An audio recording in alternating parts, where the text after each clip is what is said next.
আসসালামু আলাইকুম, কেমন আছেন সবাই? আজ আমি রান্না করব মাছ সাথে পটল ভাজা আর ডালটা আমি চুলায় বসিয়ে দিয়েছি। ডালটা ফুটতে সময় লাগবে। এখন রান্না করব মাছ, এজন্য পেঁয়াজটা আমি তেলে ভেজে নেব। ভেজে নেওয়ার পর সব ধরনের মশলা আমি অ্যাড করব, যেমন হলুদের গুঁড়া, মরিচের গুঁড়া, ধনিয়ার গুঁড়া, মান মতো লবণ আর আদা রসুন দিয়ে মশলাটা ভালো করে সময় নিয়ে কষিয়ে নেব। কষিয়ে নেওয়ার পর তারপরে আমি মাছটা অ্যাড করব।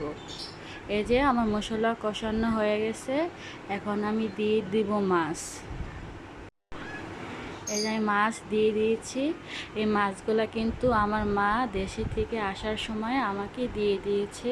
আর এই মাছগুলো আমার ছোট ভাই পুকুর থেকে ধরেছে। আর এই মাছগুলো আমি খুব পছন্দ করি, এই জন্য মা আসার সময় আমাকে দিয়েছে। এই যে আমি পরিমাণ মতো পানি দিয়ে দিয়েছি। মাছটা আমার হয়ে গেছে। লাস্টে আমি জিরে গুঁড়া দিয়ে নামাই ফেলবো।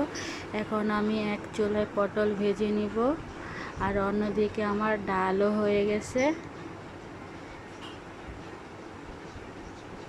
এই যে আমার ডালটা হয়ে গেছে।